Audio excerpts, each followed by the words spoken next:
is advised. Hey everyone, welcome to the discussion for Spirit Island. Dale and Chelsea had to leave, but Kat and I have played this game a few times now, and they told us what they thought, so I'll mention it as we go along.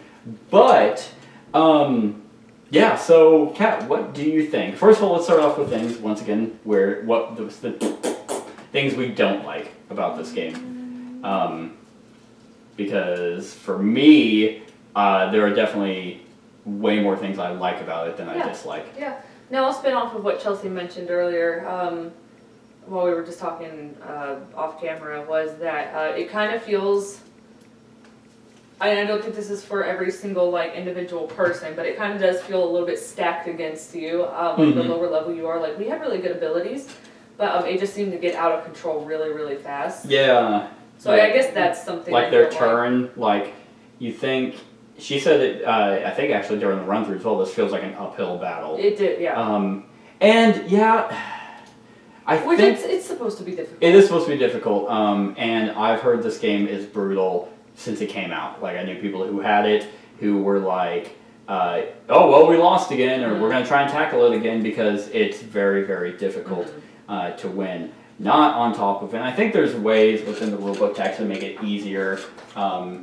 Yeah, but there's also ways to make it harder, or there's scenarios, and then there's just you couldn't get up. Oh, wild. And just so whenever you're doing these epic abilities, just slaughtering a bunch of them, it's we're making improvement, but then they all just come back. Yeah. Which I can see how that would feel very daunting and very just kind of almost what's the point? Yeah. But I think that for me, it's kind of I would agree with that, because... Well, I'm sure there are some people that just look at it like a tug of war, and they like that struggle. Yeah, and I do. I do like that struggle of, okay, well, I'm going to do something awesome, and then they're just going to come back, so it's constant back and forth of, we're still doing something awesome and managing it, but... they're relentless. They really want this, this island. They're going to do whatever it takes. Yeah. But there was never really a time where I was like, okay, we're definitely gonna lose. We had a lot of hope. Because we got to Terror level 2, and it's just oh, we actually don't have that many towns or cities to destroy. We only had, by the end of it, 4 cities, which... You just focus on those areas, and then, because we were pumping out fear, right? A lot, so it wasn't that much off where we would have been at terror level 3. And if there's no cities there, okay, well then then we win, right?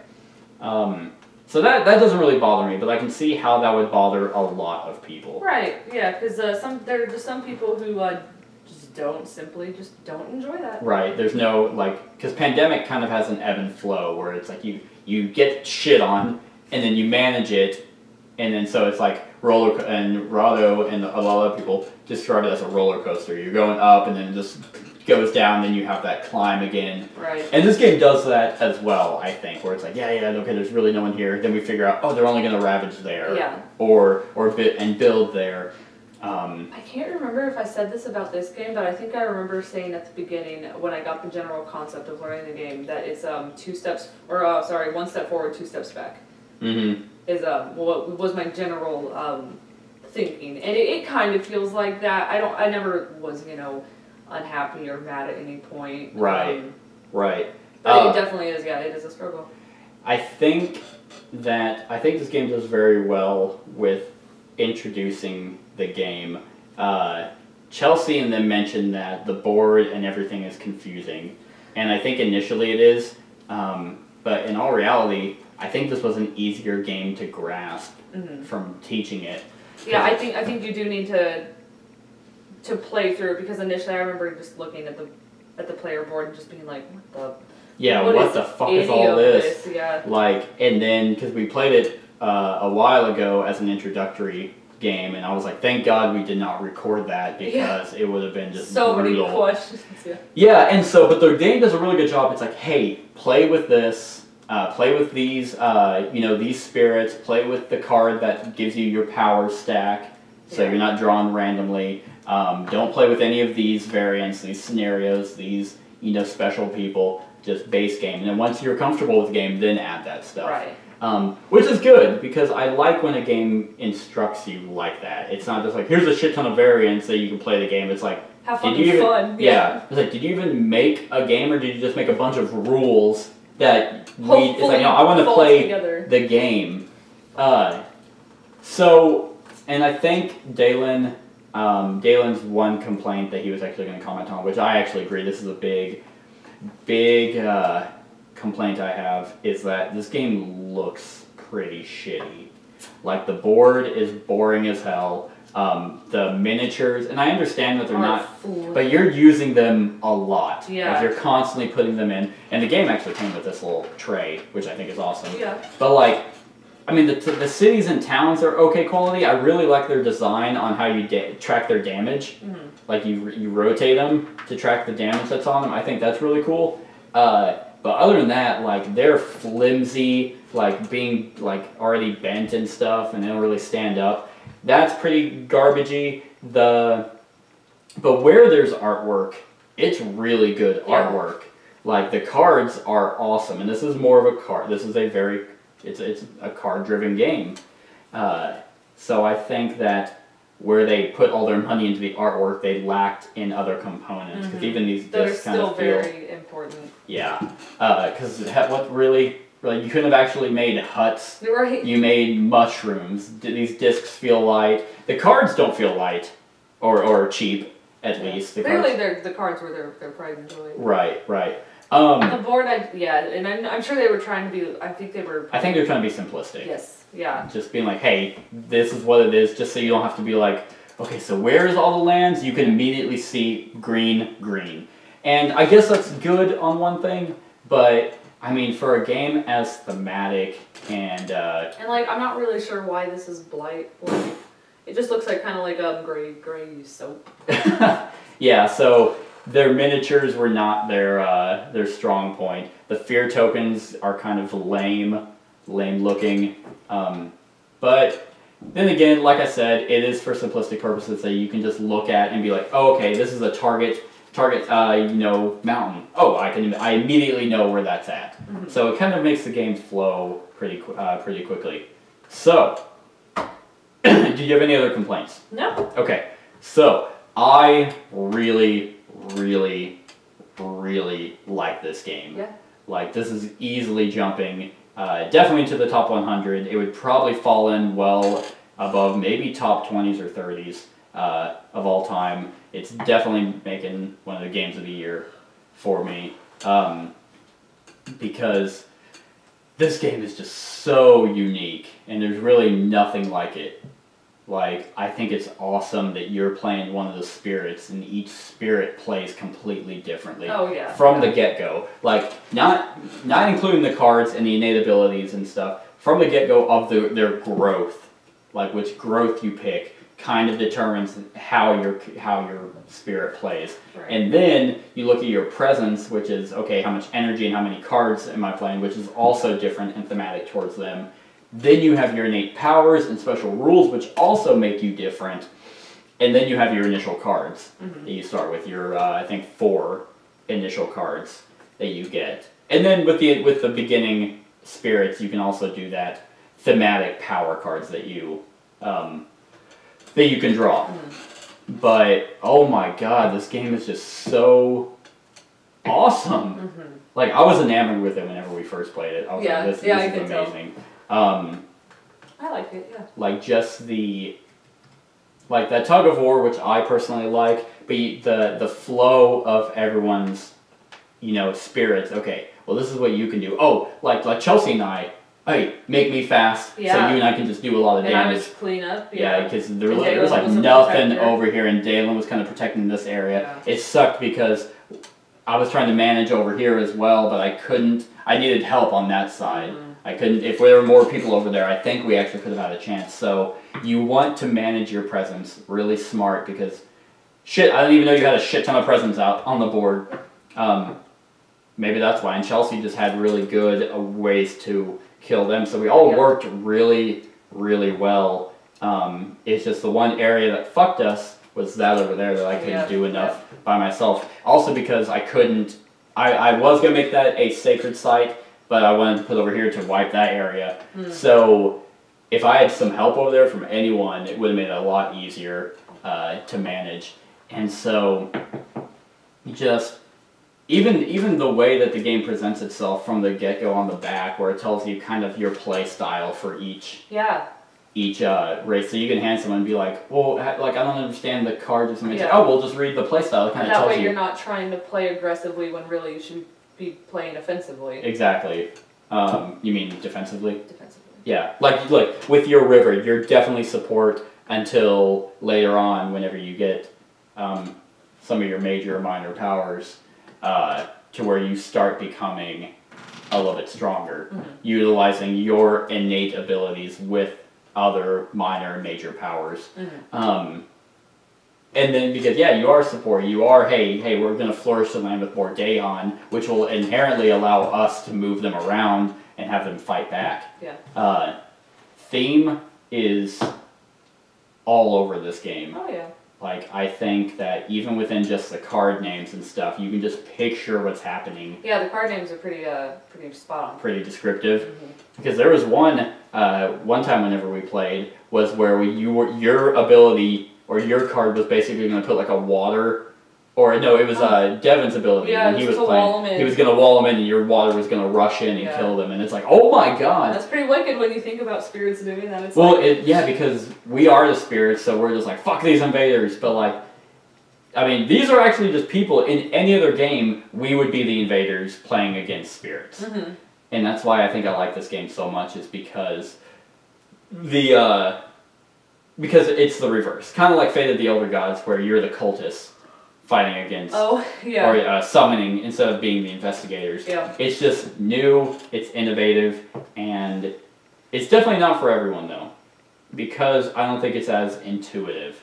It is kind of difficult to grasp, okay, well, how am I supposed to play? What do these symbols mean? But I think once you get like a round or two in, it flows so smoothly.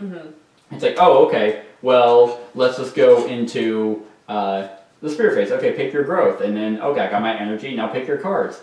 And one of my favorite things is the speed of the cards. That brings in such an element, a different element of strategy, to where it's like, because that one ability we were talking about where Devin was going to wall them in and your water was going to rush in, didn't work because yours was a slow ability, which it's like, fuck. But if we had the lightning person who makes everyone fast, it could have worked.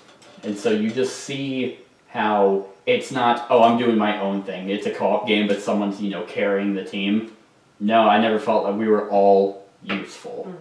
And I think that, I don't know if you agree with me or not, but that element of simultaneous card picking and stuff like that, and kind of really doing them all at once, prevents what's called, I think it's called quarterbacking, where it's like what I do in Pandemic, almost,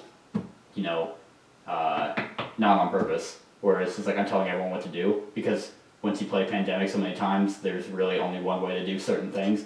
This one, I don't think, it prevents that. Because there are half the time, I was just like, oh, okay, babe, you're doing your own thing? Alright, cool. Like, I wasn't like, babe, no, you need to do this and this and this, because we're going to do this.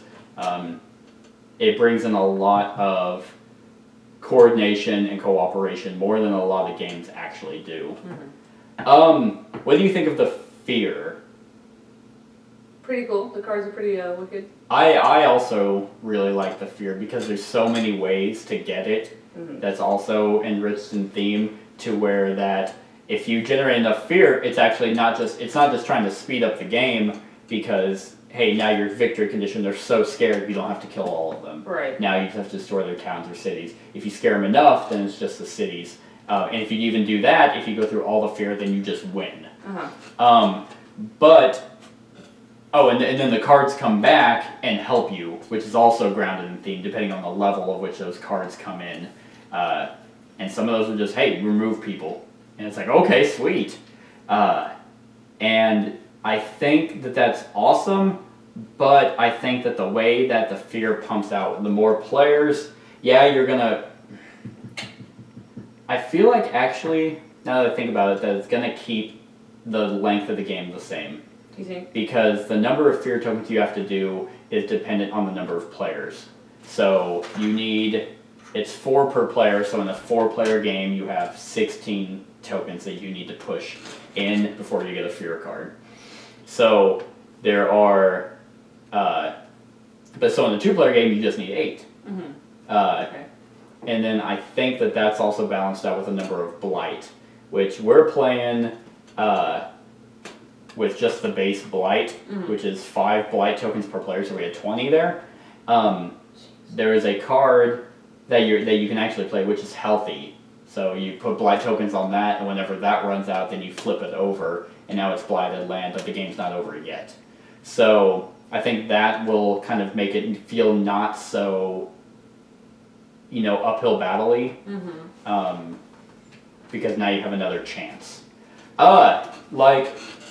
Yeah, I mean, I am enamored with this game. There is an expansion that brings in just more spirits. I just want more spirits, because there's some in there that Devin and I looked at that were just like, oh my god. Oh. Like, and what's great about this is that there's also the complexity rating on each spirit, where it's like, hey, here's low, hey, if you're experienced, then maybe you play with this high one and try and help out. Like, one of them was that guy, can't remember his name, but he was like about nightmares, and he was just about pushing, you know, people around. He didn't do any damage, but I think his damage was turned into fear. So I was like, oh my god, just the possibilities of, fine, let's have him and the shadows that flicker like flame and just pump a shit ton of fear into this island.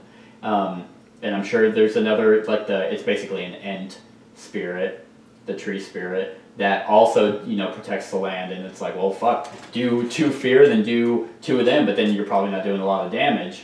So it's just very, very interesting.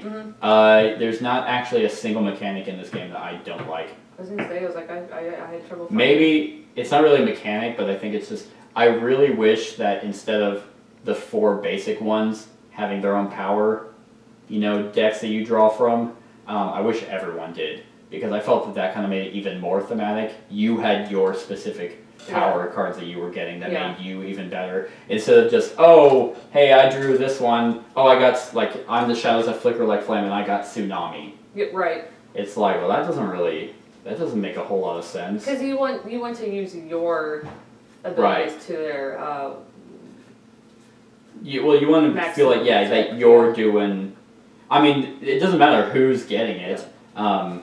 Like, I just wonder why they decided to do that instead of making each spirit have their own power maybe deck. Make it feel fresh. So so it's like, oh, hey, I got, you know, Winds of Rust and Atrophy, which is 1 fear and defense 6. Oh, shit, that's pretty good. Because I was pleasantly surprised when I got one at Chelsea's, and I was like, this is pretty fucking cool. Yeah, so, I mean, maybe it's like, probably just new in combinations instead of, hey, I'm playing the River Surges and Sunline, I got my power again. Because you're going to play them the same way, at least with the minor and major combinations you get would make this not feel so repetitive. Right. So, I guess that's fine, because the powers are still really cool. Let's see. Yeah, I got nothing. I can't talk about the scenarios because I haven't done them. I guess what I could have shown Chelsea and them was the back. They have these, which makes it more, at least colorful, but these are also for, like, oh, what do they call it? Like thematic thematic ways or thematic playing. There's also lore in the back of the rulebook, which is just really cool. Thematic map is just how you, what the other side of the board. They have scenarios, they have adversaries, so they have the Kingdom of Brandenburg, Prussia, Kingdom of England, Kingdom of Sweden, which affect the invader cards, so that even makes it more thematic. There's solo, so you can play it solo. It also comes with tips and tricks that streamlining gameplay or basic strategies for new players. So they definitely put a lot of thought into, hey, I know we're making a complex and hard game, but here's ways to make it easier or more understandable, which is always nice, because it's one thing to make a game difficult and then just be like, it's just hard. It's like, no, like, you don't want to make a game hard, like Ghost Stories, just for example, to be hard. where it's like, hey, it's hard. Well, no, you just threw a die in there and you're like, hey, that's what makes it difficult. This has strategy behind it, but it's still difficult, but it's manageable. Right. Ghost Stories, you're just like, man, if only dice went my way this game. Oh, they didn't? Okay. Yeah. So nothing I do matters. It's the pride factor of just like knowing that something is difficult and you did everything in your power to have it go your way versus you know it's going to be difficult and there's nothing you can do about it. Right.